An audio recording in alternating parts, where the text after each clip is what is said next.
Life, I'm Dean Wilson. So glad you're with us wherever you are. If you're joining us here on television in Santa Barbara, California at TVSB, we welcome you, and we welcome all of you that are joining us at the YouTube channel and the podcast, Good Life Conversations, and all the other social media platforms. It's so great to have you. We have some wonderful people. If you go subscribe to that YouTube channel, you'll find amazing people, all walks of life. Diverse backgrounds, different callings, different gifts, different journeys. So it's been so much fun for us, and we're so grateful that you're along for the ride. And we're grateful for Bunnin Chevrolet, our friends at Bunnin Chevrolet, who bring us to you every week, and we love those guys. So thank you. And I'm so excited about my guest today. I've been reading about these guys the last day or two. It's a blessing to have you, Dave Williams and Monty Murphy. Thank you. Dave and Monty. What a story this is, and I know it's in its early stages in terms of your guys working in this calling that God's given you together. Yes. I can't wait to watch it. Can't wait to be a part of it. I guess we got to meet through the Kingdom Men's Gathering, which happened in Los Angeles in February, which I was really excited to be a part of. But I want to start with kind of your individual journeys. I want to get to the work. This vision, this thing is called the Love Train Global Movement. By the way, I got a pin. So we're jumping on the Love Train today. Is what's happening, which is a good place to be. Let's talk about your lives, where you started, what you went through, finding God. Dave, you start. Well, it's quite a journey. Yeah. I'm from Seattle. Grew up with a very faith-driven mom from North Carolina, Southern Baptist, I believe. Attended Southern Baptist Church my whole childhood.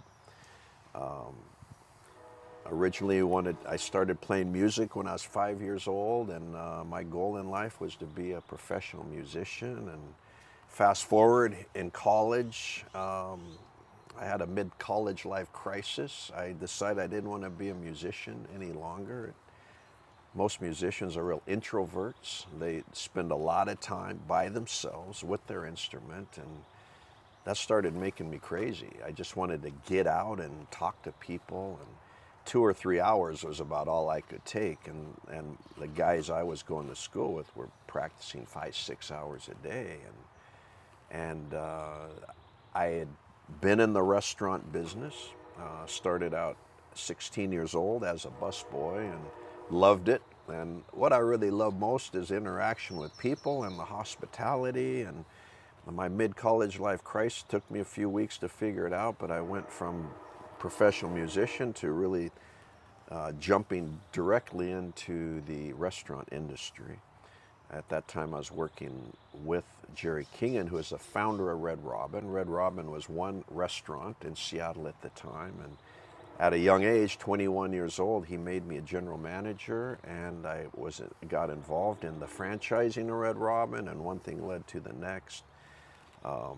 Been at it, restaurants, catering, large events, my whole life, and raised 3 boys, moved from Seattle to Southern California to participate in the Academy Awards for 2 years in a row. Then I had a real crisis about 10 years ago. Thought I was done, it's time to retire. Inherited money from my father, which everyone now tells me, which I now understand, it just enabled me to even really go off the deep end. I thought the world owed me something. I was very selfish, self-entertainment, jumped into a world of sinfulness.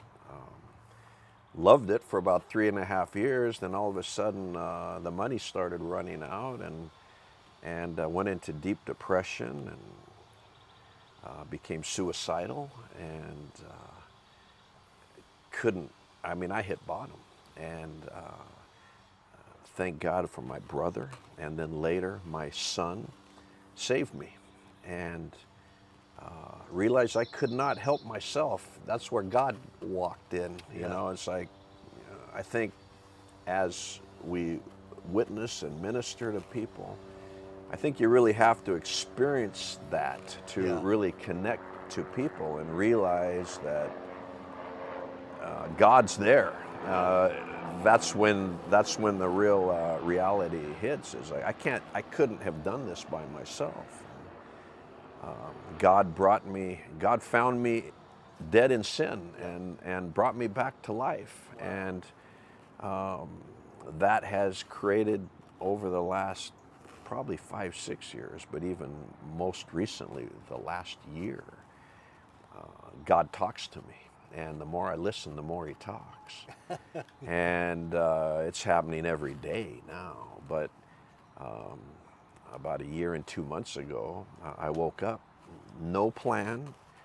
I had this love train concept in my mind. I had to go straight to the computer. I sat down and typed about 3 pages, and now it's 30 pages. But that's kind of where it all started.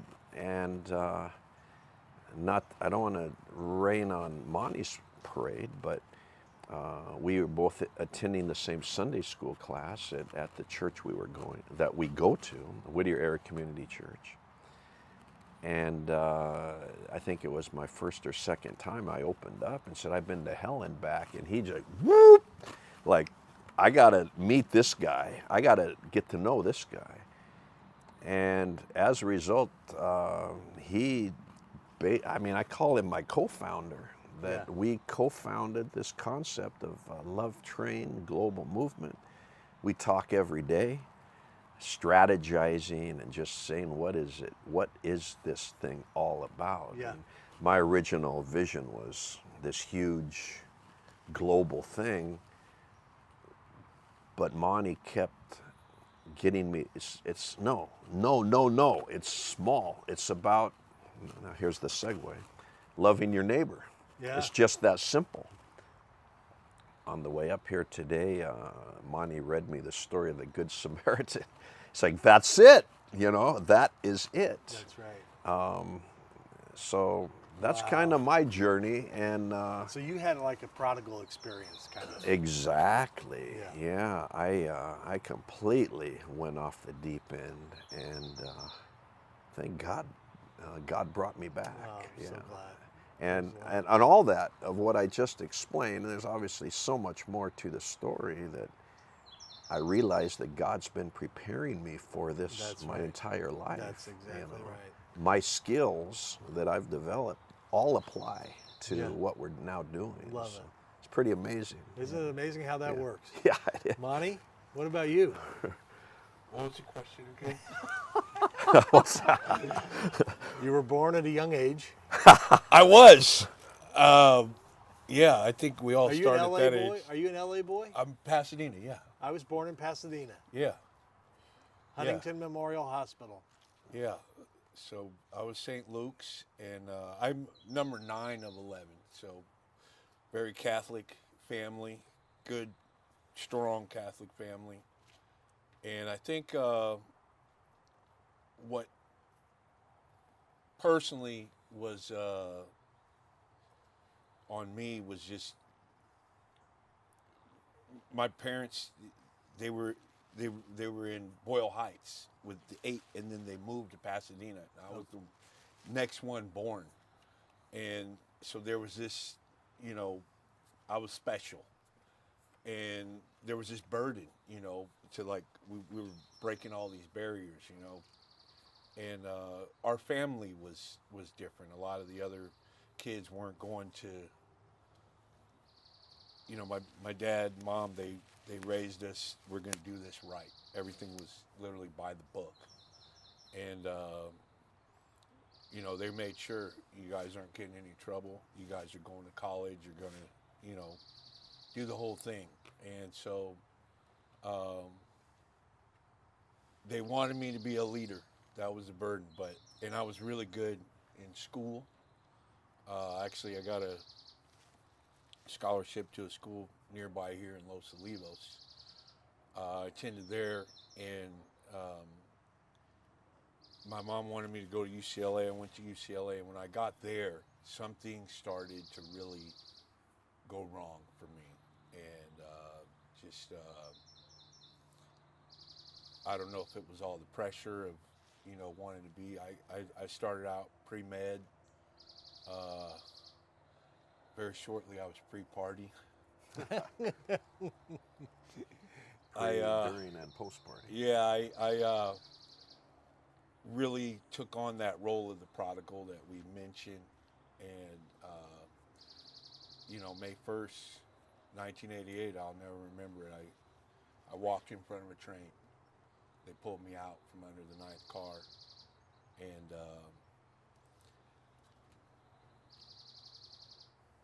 that started something in me where I didn't need to just talk about God. I just didn't need to hear about him or any. I needed to start knowing him. He needed to start being somebody very real in my life. I'm thankful that I made it through that experience, but did the train run over you?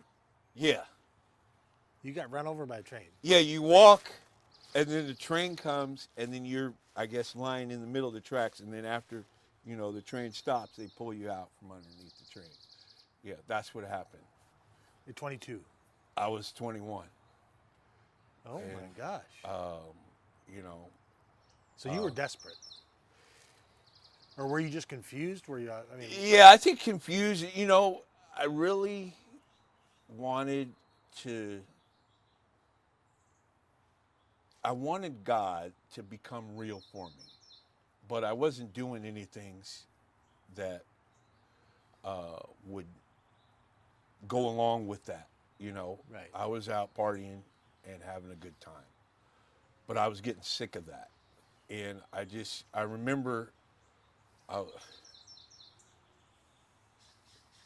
there's academic probation, and then there's like subject to dismissal.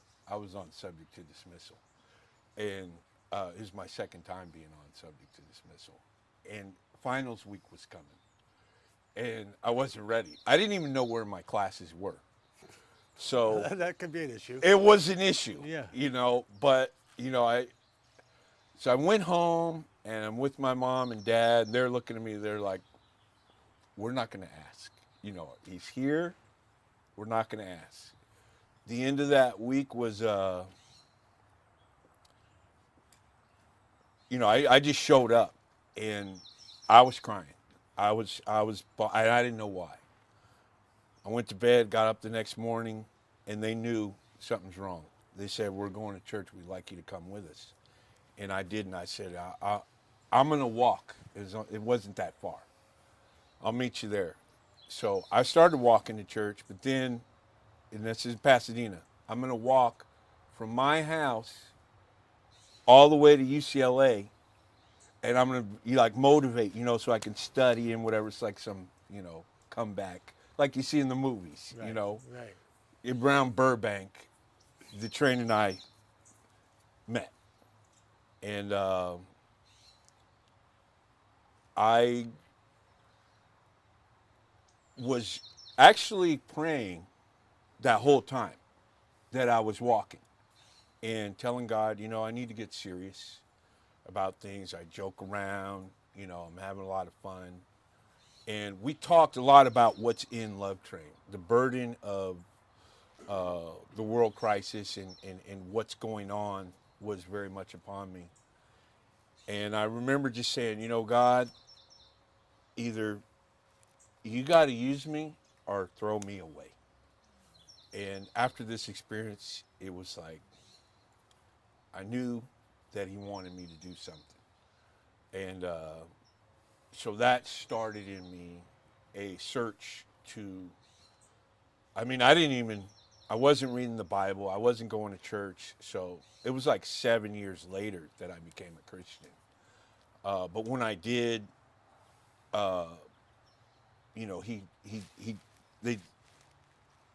they showed me everything.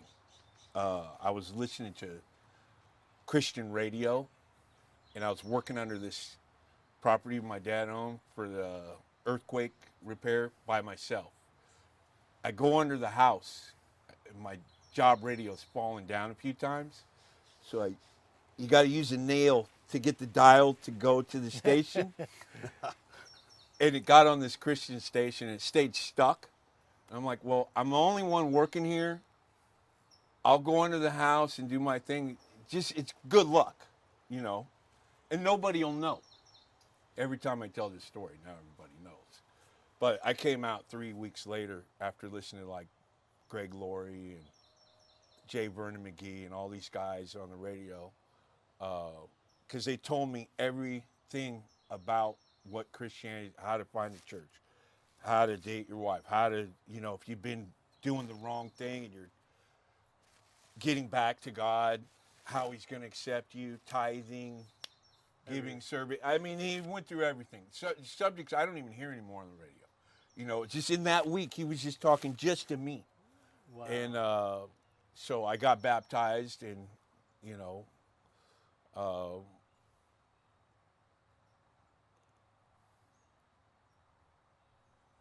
after I got married, I went down to Mexico, and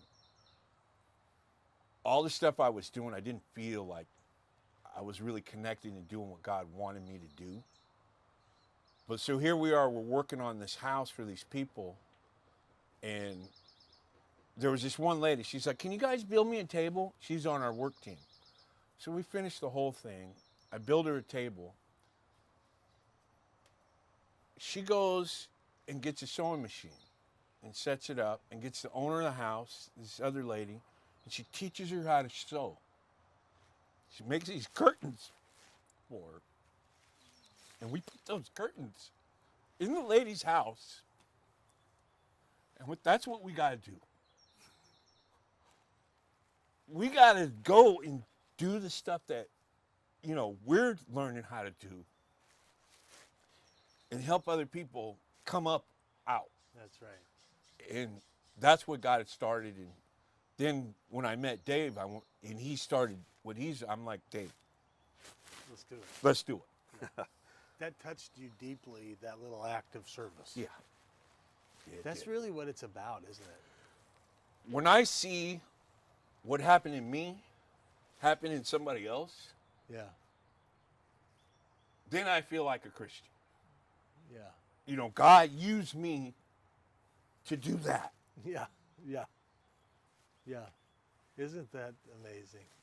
That's what we've been doing. Just a plug for this guy. He's the one that originally just drove the whole concept of discipleship like down my throat, man. It's like that's what he's all about, and it's been such a learning experience for me.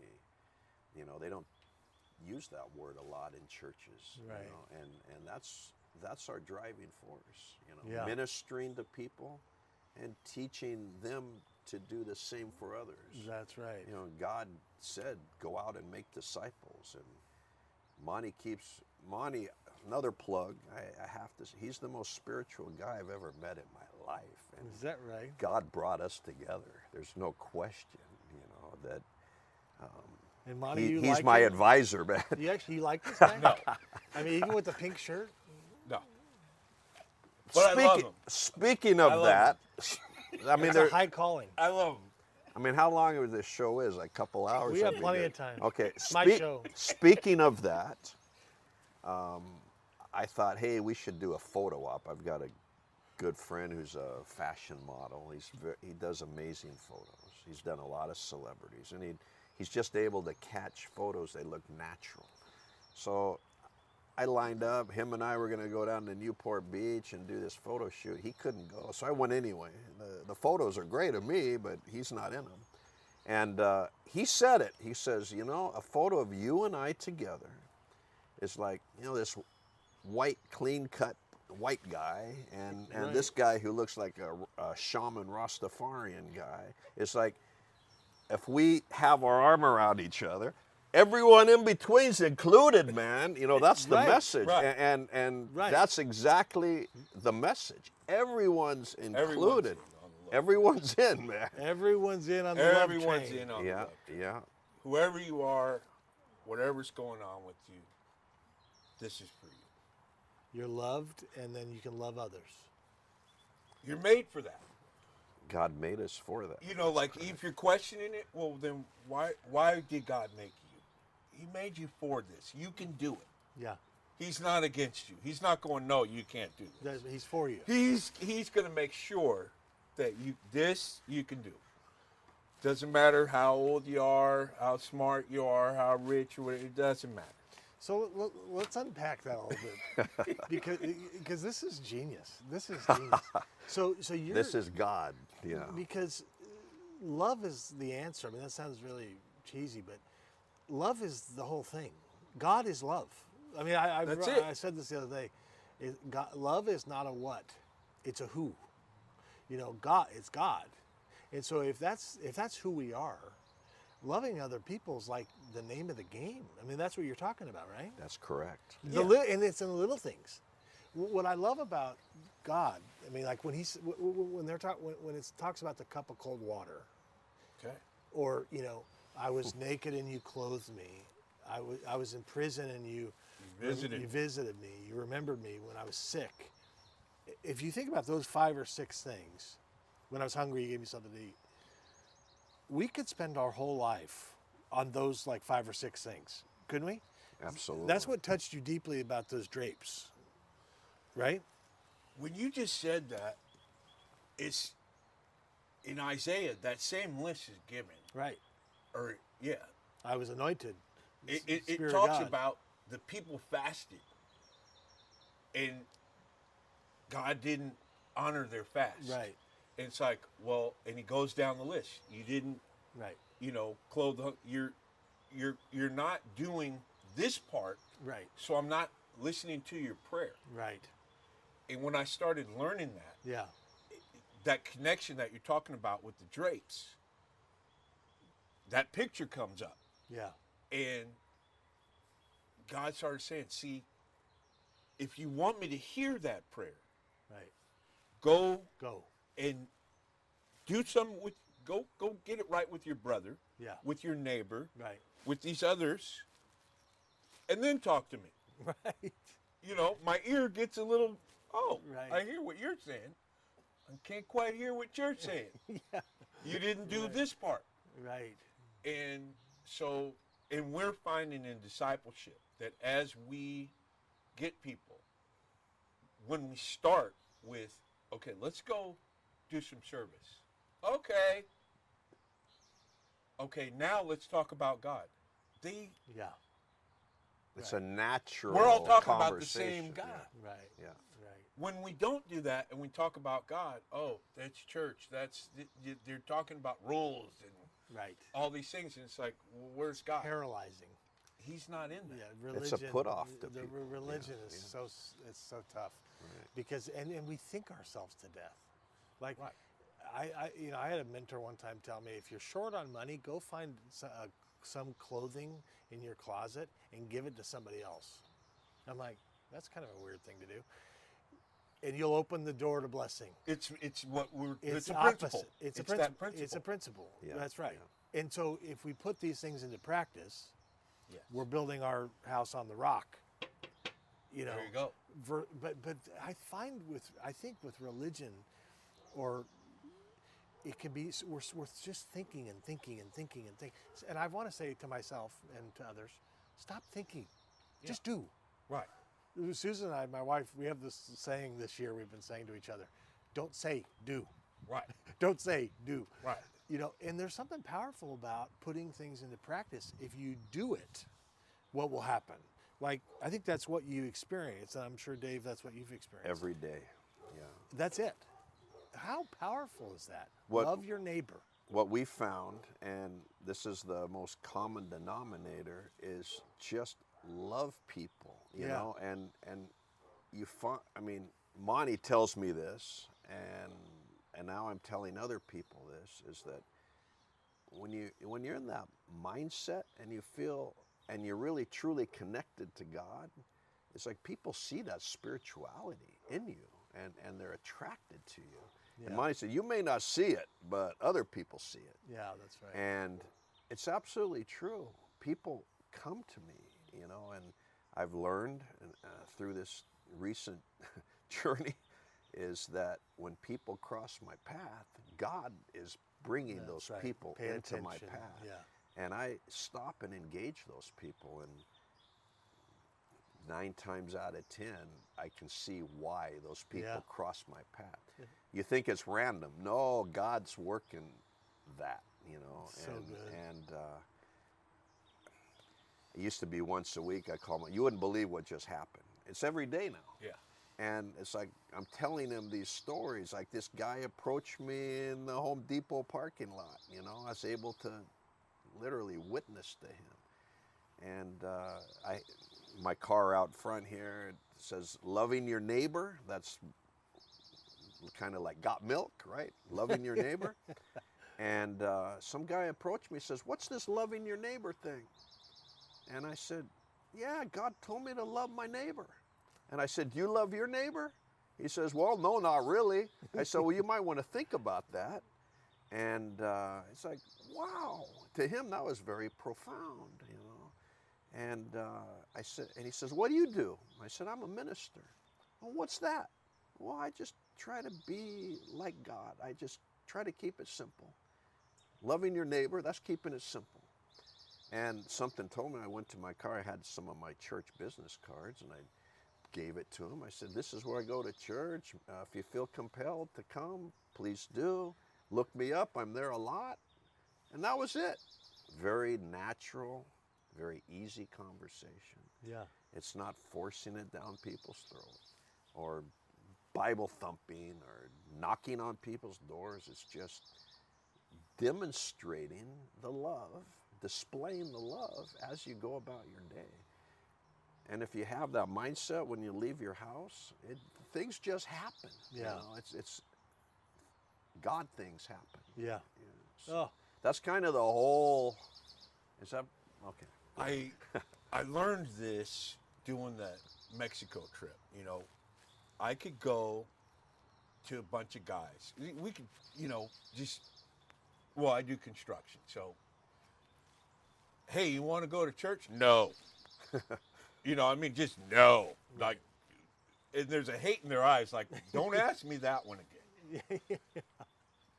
Hey, you guys want to go down? I'm building this house down in Mexico. I'll drive. You know, we got food, everything. Just I need some help. Yeah, okay. So they'll come down, and I've seen guys. I remember this one guy. I'm not gonna cry, but man, he wasn't supposed to leave the county, but he goes down, and we do the house, and at the end of the trip, we go and visit this orphanage. The pastor who was doing everything was running one of the biggest orphanages down there, and we go in. And we're just walking around. We're tired. We're all sweaty. You know, I mean, we've been working for 2 days. This little girl comes running up. I mean, she's running. She gets air and just lands right on him. She's just like clinging on him. He's like, I don't know what to do. And he just melts and just starts hugging her. And, you know, he came back. He got baptized. He won't go to church. right. But when we put them in a situation where they get touched by God because they're doing something that I work every day, so coming and working here or there, I can do that. And I can meet some people. And he wasn't expecting that he had that kind of significance Wow. and loving towards somebody until this little girl comes, and she's just not letting him go, you know, and that broke him. And then we can give him the word. Then we can give him the gospel. So that's what we're trying to do. We're trying to get people into some situations where they're off guard. They're not, you know, hey, love your neighbor. That's all. Don't go to church. Don't, you know, just love your neighbor. You know, have a block party. You know, maybe we'll come and join in or something like that and see what starts happening through that. And then we can, you know, start talking about the gospel, start talking about the discipleship, start talking and doing these other things. But we kind of give them a kickstart, and they're already loving your neighbor. You're already doing discipleship. You're already learning about that. Sometimes we just have to identify. We point that out. Yeah, you're already loving doing your it. neighbor. You're pretty good at it. Keep up. Yeah, keep doing that. Yeah. God loves what you just did there. Yeah. Them getting a compliment for what they're doing from God, them receiving blessings from Him and through Him, speaks differently. Right. And that's what this is. That's why we think everybody can do this. Monty asks me these leading questions, and when I don't give him the right answer, he said, no. It's like, okay, what is it then? And the other night we were talking, and I said, it's just about being nice to people. No. And these are the simple conversations, but they're so profound, is we identify that being nice is kind of superficial. That's right. Loving people is real. Right. So we live in the real, and that could be that could be an all-day conversation. Living in reality, God is reality. I'm in Whittier. You have family there, or you live with your family, or what do you? Well, we went through some things and lost a few houses and wound up with some family members, and then now we got our own place in Whittier. Wife and daughter. Yeah. My wife and daughter. Yeah. What does your wife think about all this? She thinks I spend way too much time with Dave. Yeah. She'd like me to spend a lot more time with her. So absolutely true. We've been working on this a lot, but she likes what we're doing because she knows the passion and and what we need to do, and so she's really starting to do her own kind of things. She's she wasn't really very involved in a lot of church stuff, but now she's praying. And I remember Easter Sunday we were sitting together, and I'm sitting right by you, baby. Right by you. And she's like, those people over there, we sit outside. Our church has a patio, and there's some umbrellas. They could use, their umbrella's not open, and it's hot. Why don't you, okay. So